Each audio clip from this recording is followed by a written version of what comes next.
안녕하십니까.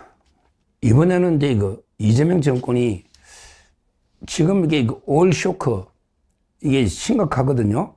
옛날에 중동 쇼크보다 훨씬 더 심각하다. 이런 이제 경고가 나오고 있잖아요. 근데 여기에 대한 대응이 정말 이게 한심하고 무능합니다. 저 이번 두 가지를 말씀드리는데, 우리가 보관하고 있는 비축유는 다른 나라에 뺏기고 국민들한테는 오부제라는 이런 데 엄청난 고통을 주는 게 이게 대책이냐, 이 두 가지를 엮어서 한번 말씀드리려고 합니다. 한번 생각해 보십시오. 우리 국제 공동 비축유가 있잖아요. 예를 들어 우리나라 석유공사가 유류를 저장소가 있잖아요. 거기에 이제 국제적으로 이게 공동 비축유 해가지고 나라마다 이게 조금씩 보관을 하는 거예요.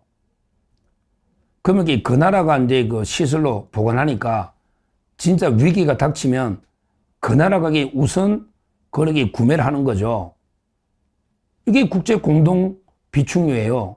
너무나 당연하죠. 우리나라가 보관하고 있단 말이에요. 우리가 들고 있다고. 이 법적으로 하면 이게 유치권이라고 그래요. 유치권. 유치권이 뭐냐면 세탁소에 세탁물을 맡기러 가잖아요. 그러면 이게 세탁소 주인이 딱 내가 이게 옷을 찾고 있어. 그래서 나중에 돈을 주면 세탁비를 주고 나중에 찾으러 오면 이게 내주면 되는 거예요. 돈도 안 주는데 세탁물을 내줄 의무가 없는 거야. 세탁을 맡겼는데 세탁하는데 돈이 3만 원이다. 근데 3만 원 안 주고 야, 내 옷 맡겨놓은 거 옷 줘. 그러면 이게 세탁소 주인이 옷을 내줄 이유가 없잖아요. 이런 식으로 이게 딱 점유할 수 있는 이게 유치권이거든요. 이런 걸 이게 법정 담보 물건이랍니다. 우리가 질권은 약정 담보 물건. 질권은 뭐냐? 전당포. 전당포에 가는데 시계 맡기고 돈을 좀 빌린다. 이런 게 질권이라고 그래요. 요거는 이게 계약에서 약정 담보 물건이고, 유치권은 이게 법에 의해서 자동으로 생기는 거예요. 그래서 법정 담보 물건이랍니다. 유치권을. 자, 그러면 이게 우리가 이게 국제 기름을 점유하고 있잖아요. 우리 저장소에 우리가 딱 점유하고 있잖아요. 누가 내달라면 이게 내줄 이유가 없잖아요. 우리가 지금 비상상황이고, 비상상황이든 아니든 국제 비축유잖아요. 우리가 이게 어느 나라가 어떤 놈이 내달라도 이게 내줄 이유가 없잖아요. 그냥 총 들고 가지고 강도지대가 그냥 기름 빼가면 몰라도 우리가 보관하고 있으니까 그 직원들이 지키고 있을 거 아닙니까?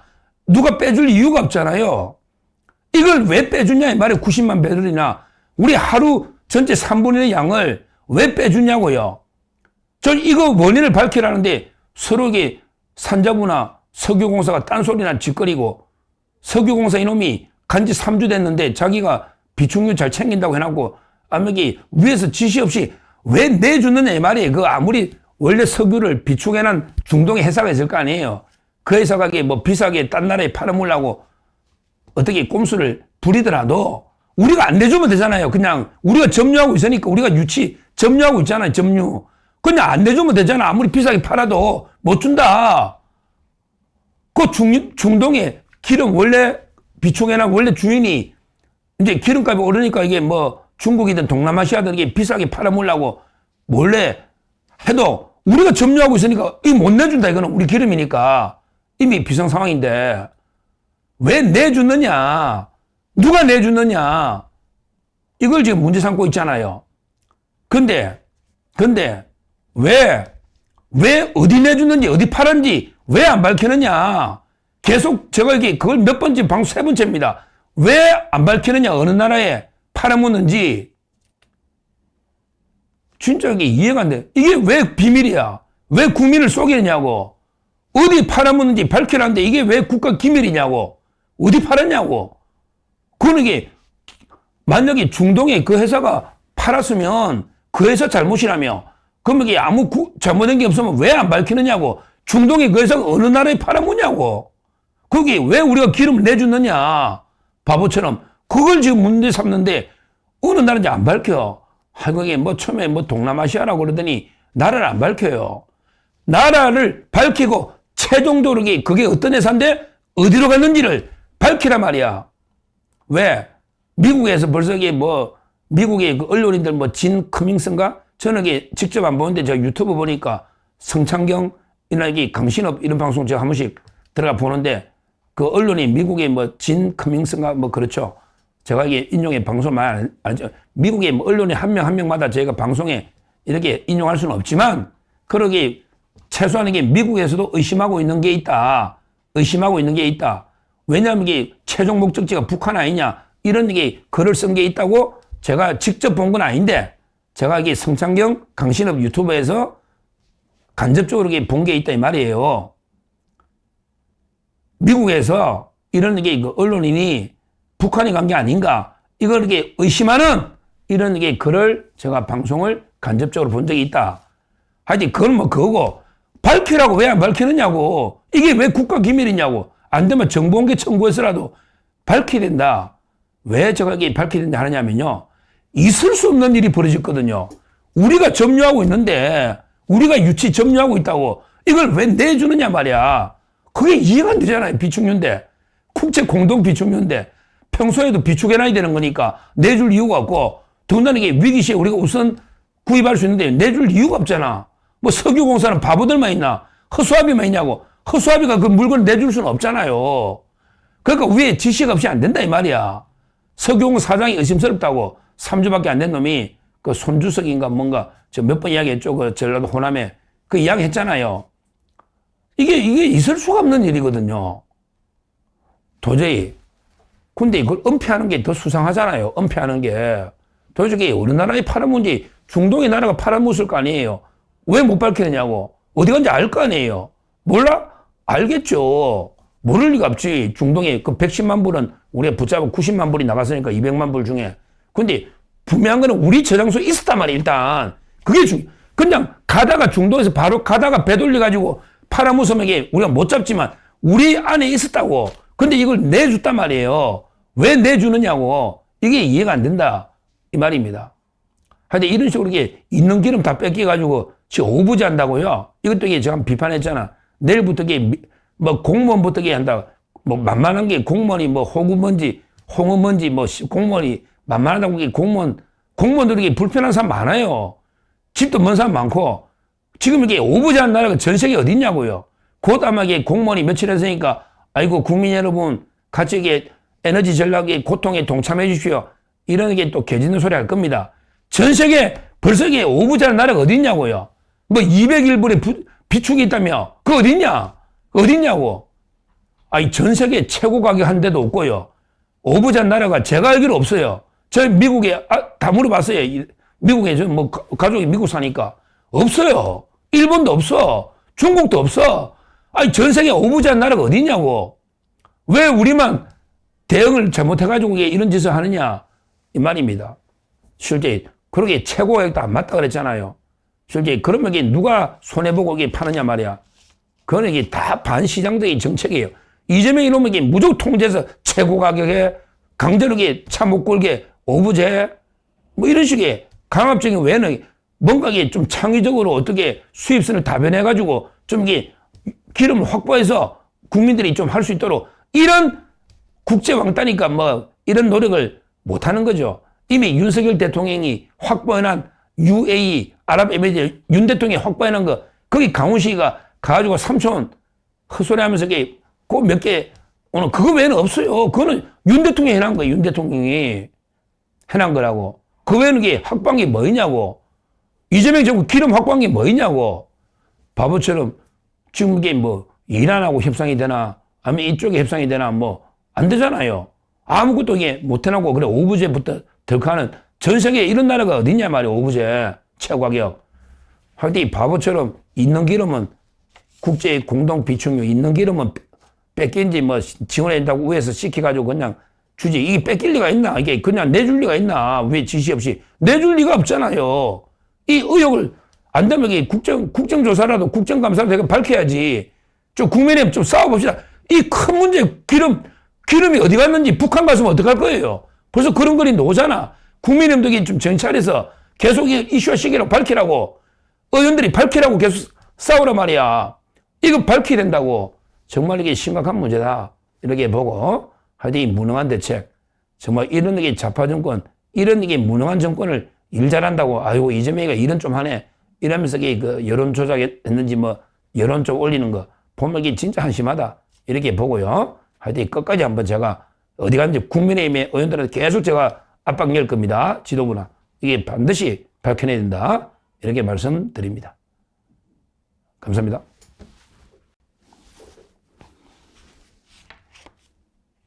안녕하십니까. 어제 윤석열 대통령의 그 공직선거법, 와, 대통령이 됐잖아요. 2022년에. 이게 공직선거법 기소를 해가지고요. 지금 이게 대통령 되고 끝난 게 지금 몇 년 됐어요. 4년 됐는데, 이제 그때 대통령 선거할 때 윤 대통령이 허위사실을 공표했다. 이래가지고 이게 그 기소를 해가지고요. 이 첫 재판이 어제 있었습니다. 너무 이게 어이가 없죠. 지금 이게 그 이미 대통령을 몇 년, 3년 하다가 탄핵다가 이게 노가 있는데 이제 와서 이게 그 이미 지나간 2022년 대선에 윤 대통령이 허위사실을 공표했기 때문에 그 대통령 무효다, 무효 당선. 당선이 무효고 그러고 이게 그 국민의힘은 397억을 토해내라. 어이가 없습니다. 397억을 토해내라. 100만 이상 되면. 이게 이제 이재명하고 똑같은 거죠. 이재명이도 이게 1심에서 그때 집행유예 놓았죠. 백현동이 국토부 협박 때문이다. 그 다음에 그 성남시장 때 김문기 씨 몰랐다. 이래가지고 이게 그 1심에 집행유예 놓고 2심에 무죄가 나오고 대법원에서 10대 1로 유죄가 나오고 파기환송됐잖아요. 여기 100만 넣으면 민주당도 그 400, 한 2, 30억 토해내니까 이놈들이 그걸 보복하려고 자기들이 토해낼 것 같으니까. 그래서 윤 대통령도 똑같이 기소를 해가지고 너것도 그 397억 토해내라. 이런 게 재판을 걸고 있는 거예요. 정말 이게 악랄한 치졸한 이게 그 보복입니다.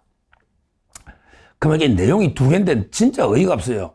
대선에서 이걸 이게 허위사실 공표라고 기소했다는 게 진짜 어이가 없어요. 뭐냐면, 하나는 뭐냐? 하나는 이게 옛날에 그 대윤, 소윤, 이런 이야기 들어보셨죠? 옛날에 윤대진 검사장이라고요. 윤석열 대통령도 검사 시절에 그때 그 두 분이 친해가지고 우리 법조계에서 대윤, 윤석열은 대윤, 윤대진 검사장은 소윤, 이렇게 그 불렀잖아요. 근데 윤대진 검사장의 그 친형님이 윤우진입니다. 아주 유명한 세무공무원이에요.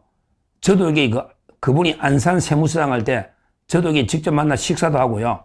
저도 이게 잘 아는 분인데 하여튼 그 안산, 그 다음에 그 이후에 용산 세무서장도 하고 하여튼 윤대진의 형이 윤우진 세무서장인데 이분이 이제 수사를 받게 된 거예요. 그래서 이게 그 변호사를 이제 그 검사 출신의 정관 변호사를 하나 소개시켜 준 거죠. 근데 그때 윤석열하고 윤대진, 대윤, 소윤이 워낙 친하니까 두 분이 다 잘 아는 이게 변호사예요. 이모 변호사가. 근데 그때 누가 소개시켜 주냐? 이제 뭐 윤우진 서장이야 좀 자랑하고 싶겠지. 야, 나 이게 윤석열, 너 인마 윤석열 지금 대단한 대선 후보. 또 이게 이 사람이 내 옛날 소개시켜 준 거야. 또 이게 잘 나가니까 뭐 이렇게 주위에 자랑할 수도 있겠지. 동생이 소개시키기 좀 뭐 그렇잖아요. 하여튼 어떻든 저떻든 동생도 잘 알고 윤 대통령도 잘 아는 이런 이게 변호사가 선임됐단 말이에요. 선임하려고. 자, 그러면 이게 어떻게 되냐. 실제는 이게 동생도 검사잖아요. 유명한. 윤석열도 검사인데 둘이가 워낙 친하니까 둘이가 다 잘 아는 변호사잖아. 그러니까 이제 그 사람이 동생이 더 형의 일이니까 동생이 신경 쓰겠죠. 형님의 일이니까. 그래서 그 사람이 소개받아 간 거예요. 근데 문제는 이제 동생은 계속 현직 검사장을 오래 있고 윤 대통령은 이제 그 대선 나온다고 나왔잖아. 따라서 윤 대통령 부담이 없으니까 그냥 뭐 사석에서 그 윤대진 보고 야, 네가 소개시켰다면 이게 공무원이 문제되니까 그냥 내 이름 팔아라. 뭐 이랬겠죠. 그랬다고 돼 있습니다. 그러니까 이제 뭐 윤 대통령이 소개시켜 준 걸로 그냥 이게 대충 정리해버린 거예요. 근데 실제는요, 이게 윤대진 동생이 형님 일이니까 동생이 잘하는 변호사니까 동생이 소개시켰다 봐야죠. 그렇잖아요. 상식적으로. 이게 뭐가 중요하냐고. 근데 이걸 가지고 나중에 윤석열 대통령이 대선할 때, 야, 나 이게 내가 소인시킨 거 아니다. 실제는 동생 소윤, 윤대진이 한 거니까. 팩트가. 이걸 허위사실을 했다고. 아니, 윤석열 당신이 소개시켜놨고 왜 소개시킨 적 없다고 거짓말 했냐. 이렇게 기소한 거예요. 진짜 어이가 없잖아요. 그게 뭐 누가 소개시키든 둘 다 친한 사람이니까 뭐 중요한 것도 아닌데. 근데 동생이 더 형님 일이니까 더 적극적이고 동생도 친한 변호사니까 검사 출신이니까 그러니까 말도 안 되는 게 그 기소를 한 거예요. 지금 대선이라는 큰 행사에서 거짓말을 이런 사소한 걸 이렇게 거짓말했다고 당선 무효고 397억 토해내라 기소하는 게 웃기잖아요. 진짜 웃기는 거예요. 또 하나는 뭐냐? 또 하나는요. 옛날에 윤석열 대통령이 그때 그 2022년에 1월 17일 날 2022년 1월 17일 날 불교 리더스 포럼 그냥 이 불교 행사 포럼에 가가 잠깐 이게 발언한 거예요. 큰 것도 아니야. 뭐 대단한 것도 아니고 이게 불교 리더스 포럼 가가지고 거기에 출범식 인터뷰를 하는데 그때 그 전성배 씨 있잖아. 건진법사. 전성배 씨 건진법사 그 질문을 받은 거예요. 그러니까 근데 윤 대통령이 뭐랬냐. 무속인을 만난 적이 없고 스님이라고 소개받았다. 그쪽이 건진이 스님이라고 법당이니까 스님이라고 소개받았다. 그러면서 그 당 관계자로부터 소개받았고 그것도 이게 맞아. 팩트야. 당의 관계자가 전성배 씨를 스님이라고 소개했고 받았고 그 다음에 그 소개받을 때 김건희 여사와 그를 함께 만난 건 아니다. 이렇게 한 걸 나중에 뭐 김건희 여사하고 뭐 같이 해가 건진을 3번 만나고 집에서 만나고 그러니까 허위가 아니냐.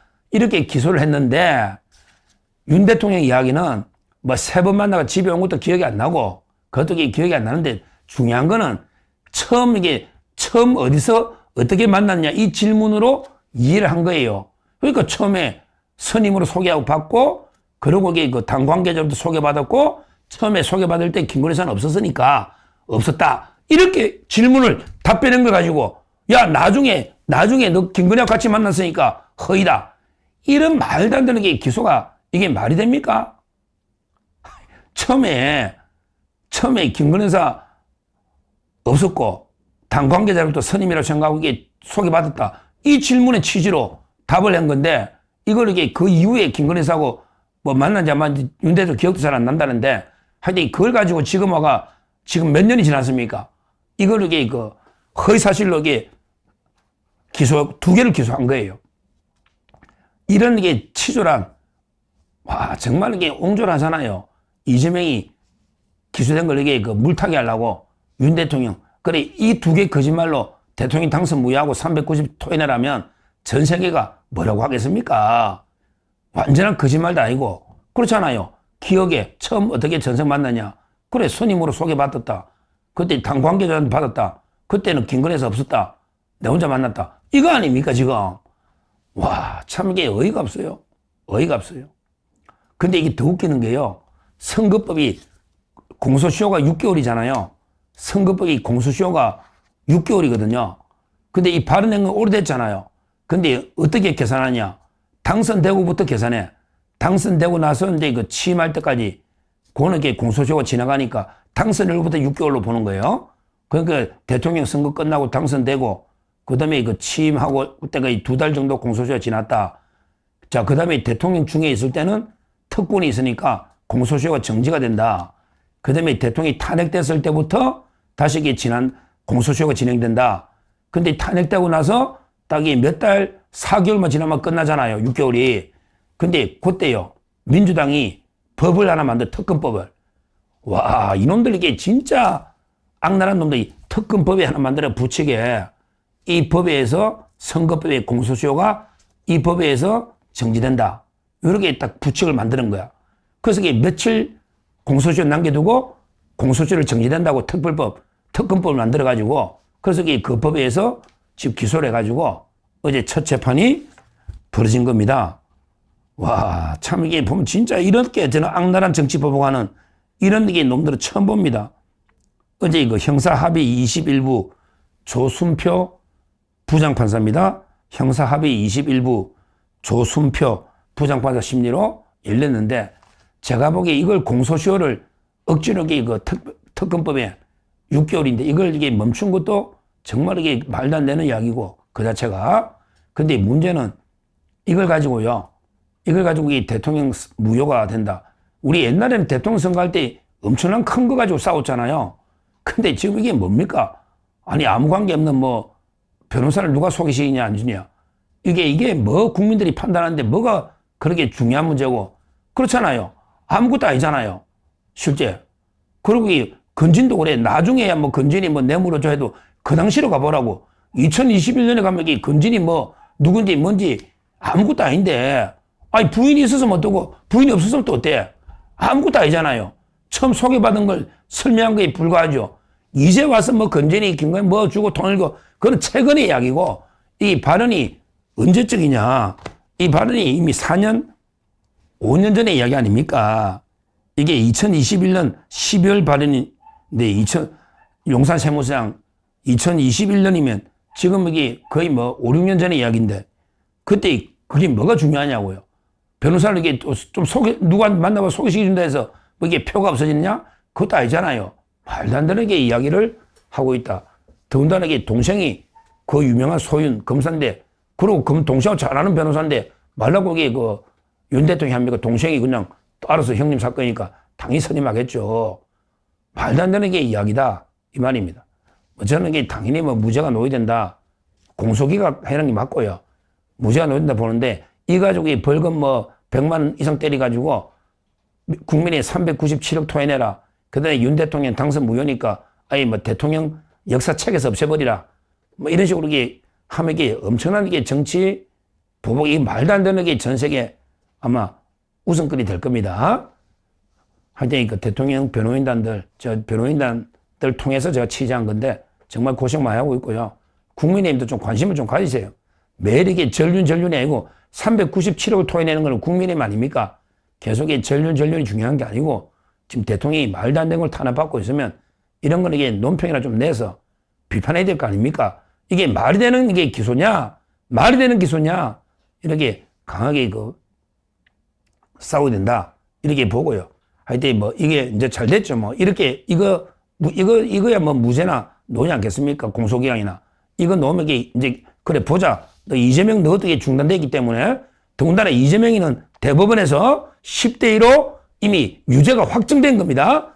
이재명이는 1심에서 집행유예까지 넣은 겁니다. 과연 이게 다음에 이재명이 대통령이 언제 끌린 내려올지 모르지만 그때 벌금 100만 원 밑으로는 한단 말이 안 되죠. 1심에 징역형 집행유예니까 유죄는 확정돼 있고 우리가 끝까지 이재명이 이걸 이게 반드시 선고받아서 공소 취소도 못해요. 항소심이 있기 때문에 공소 취소도 못해요. 요걸 이게 100만 이상만 무조건 유죄는 확정돼 있고 100만 이상만 넣으면요. 반드시 이게 민주당도 한 430억 반드시 토해내게 만들고 이재명이도 반드시 이게 책임을 물어야 된다. 이렇게 다시 한번 말씀드립니다. 감사합니다. 여러분, 최근에 한 유튜버 방송에서 정말 엄청난 주장이 나왔습니다. 바로 우리나라에 보관 중이던 석유 900만 배럴이 감쪽같이 사라졌다는 건데요. 아니 900만 배럴이라니 대체 이 석유가 어디로 갔다는 건지 지금부터 한번 파헤쳐 보겠습니다. 네, 90만 배럴. 이게 어느 정도냐면요. 우리나라가 하루에 쓰는 석유의 무려 3분의 1에 달하는 양이에요. 상상이 가시나요? 정말 어마어마한 양이죠. 그런데 바로 이만큼의 그것도 그냥 석유가 아니라 나라의 비상시를 대비한 전략 비축유가 우리 저장고에서 빠져나갔다는 게 이 유튜버의 주장입니다. 보셨죠? 우리가 보관하고 있었는데 왜 내주게 한 겁니까? 이 한마디에 이 유튜버의 분노와 의문이 그대로 담겨 있어요. 그러니까 우리 손에 있던 아주 중요한 전략 자산을 대체 왜 밖으로 내보냈냐는 거죠. 바로 이 질문에서부터 오늘 이야기는 시작됩니다. 자, 그럼 이 유튜버가 주장하는 사라진 석유 사건, 그 기본적인 내용부터 한번 차근차근 짚어볼게요. 자, 여기서 한 가지 알아야 할 게 있어요. 이 석유가 사실 전부 우리 건 아니었다는 점이에요. 이게 뭐냐면 국제 공동 비축 프로그램의 일부였거든요. 쉽게 말해 주인은 외국인데 보관은 우리나라 땅에서 하고 있었다. 바로 이겁니다. 그럼 이 국제 공동 비축이라는 게 대체 뭘까요? 유튜버가 설명하기로는 일종의 에너지 품앗이 같은 거예요. 자, 생각해 보세요. 우리가 창고, 즉 저장 시설을 빌려주는 거죠. 그 대가로 뭘 얻을까요? 바로 진짜 비상사태가 터졌을 때 그 석유를 우리가 우선적으로 살 수 있는 권리를 갖게 되는 겁니다. 일종의 보험인 셈이죠. 그러니까 이 유튜버는 이게 우리 에너지 안보에 얼마나 중요한 완충제 역할을 하는지 계속 강조하고 있는 거고요. 자, 그럼 여기서부터가 진짜 핵심 주장입니다. 이 유튜버는 우리가 그 석유를 그냥 내주면 안 됐다고, 그걸 막을 수 있는 법적인 권리가 분명히 있었다고 아주 강력하게 주장하고 있어요. 그 법적 권리의 이름이 뭐냐? 바로 유치권입니다. 말이 좀 어렵죠? 근데 이거 생각보다 간단해요. 그냥 돈 받을 때까지 물건 못 줘 하고 버틸 수 있는 권리라고 생각하시면 됩니다. 이 유튜버는 바로 이 유치권을 우리가 그 석유에 대해 행사했어야 했다, 이렇게 주장하는 겁니다. 아직도 좀 헷갈리신다고요? 괜찮습니다. 이 유튜버가 정말 기가 막힌 비유를 하나 들거든요. 바로 우리 주변에서 흔히 볼 수 있는 세탁소 비유입니다. 자, 보세요. 우리가 세탁소에 옷을 맡기죠. 그럼 세탁소 사장님은 우리 옷을 가지고 있어요. 그리고 우린 당연히 세탁비를 내야 하고요. 만약 우리가 돈을 안 내면 사장님은 세탁비 주실 때까지 옷 못 드립니다, 할 수 있죠. 이게 바로 유치권이에요. 이 유튜버의 논리는 이거죠. 우리도 똑같이 보관료 문제든 아니면 국가 비상사태라는 더 큰 이유를 들어서든 이 석유를 못 내준다고 할 수 있었다는 겁니다. 간단하죠? 그러니까 지금 상황이 딱 이렇게 대립하는 거예요. 한쪽에서는 우리에겐 유치권이라는 강력한 카드가 있었다. 위기 상황인데 이걸 왜 내주냐고 주장하고 있고요. 다른 한쪽에서는 글쎄요, 90만 배럴이 그냥 반출됐다는 사실만 있고 그게 어디로 갔는지, 왜 갔는지는 아무도 설명을 안 해주고 있다는 거죠. 이 유튜버는 이게 절대 실무자 선에서 결정할 수 있는 일이 아니라고 보고 있어요. 생각해보세요. 한국석유공사 같은 곳에서 이렇게 어마어마한 양의 전략 자산을 윗선의 지시도 없이 그냥 네, 가져가세요 하고 내줬을 리가 없다는 거죠. 그래서 묻는 겁니다. 도대체 누가, 어떤 이유로 이런 지시를 내렸냐고요. 이걸 밝혀내야 한다는 겁니다. 그리고 여기서 이 주장에서 가장 민감하고 어쩌면 가장 폭발적인 부분이 나옵니다. 이 유튜버가 직접 주장하는 건 아니지만 다른 언론이나 유튜브 채널들에서 이런 의혹이 돌고 있다고 인용을 해요. 바로 그 석유의 최종 목적지가 북한 아니냐는 거죠.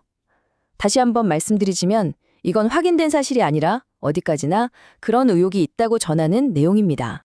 자, 그럼 이 사라진 석유 이야기가 우리랑 무슨 상관이냐? 이 유튜버는 이게 우리의 실생활과 바로 연결된다고 주장합니다. 사라진 석유 때문에 결국 그 피해가 우리 시민들에게 돌아오고 있다는 건데요. 한번 들어보시죠. 이 유튜버의 논리는 아주 명확해요. 저기서 잃어버린 비축유 때문에 여기서 우리가 허리띠를 졸라매야 하는 상황이 왔다는 겁니다. 그러니까 비축유 손실이 원인이 돼서 정부가 국민들에게 불편을 감수하라는 새로운 정책을 내놨다는 거죠. 그 정책이 뭐냐? 바로 차량 오브제입니다. 다들 들어보셨죠? 자동차 번호판 끝자리에 따라서 일주일에 하루는 아예 차를 몰고 나오지 말라는 거잖아요. 이걸 두고 유튜버가 이렇게 묻습니다. 아니, 지금 세상에 어떤 나라가 이런 걸 합니까? 미국이 하나요? 일본이? 중국이? 아무도 안 한다는 겁니다. 라고요. 한마디로 전 세계 아무도 안 하는 구시대적인 방법으로 왜 우리 국민들만 불편하게 만드냐? 이건 정말 무능한 대응 아니냐고 강하게 비판하는 거죠. 자, 그럼 오늘 살펴본 내용들을 한번 정리해 볼까요? 이 유튜버가 정말로 문제 삼고 있는 것, 그 본질은 대체 뭘까요? 결국 이 유튜버의 비판은 딱 두 가지로 요약됩니다. 첫째, 반출의 문제. 왜 우리 전략 자산인 석유 90만 배럴을 아무 설명도 없이 내보냈는가? 둘째, 대응의 문제. 그리고 그 결과로 왜 국민들에게 반시장적이고 불편하기 짝이 없는 차량 오브제 같은 걸 강요하는가? 바로 이 두 가지가 이 모든 의혹의 핵심 기둥인 셈이죠. 그렇다면 이 미스터리를 어떻게 풀어야 할까요? 이 유튜버가 제시하는 해법은 아주 단호합니다. 바로 국정조사를 하자는 거죠. 국회가 직접 나서서 이 모든 의혹의 진실을 낱낱이 파헤쳐야 한다는 겁니다. 자, 오늘 이렇게 한 유튜버가 제기한 사라진 90만 배럴의 석유 의혹을 쭉 따라와 봤습니다. 그의 주장이 맞다면 이건 그냥 단순한 정책 실수, 그 이상일지도 모릅니다. 그가 던지는 마지막 질문이 계속 귓가에 맴도네요. 과연 이건 그냥 하나의 해프닝일까요? 아니면 우리가 아직 알지 못하는 더 큰 위기의 시작을 알리는 신호탄일까요? 이 질문에 대한 답은 결국 우리 모두가 찾아봐야 할 것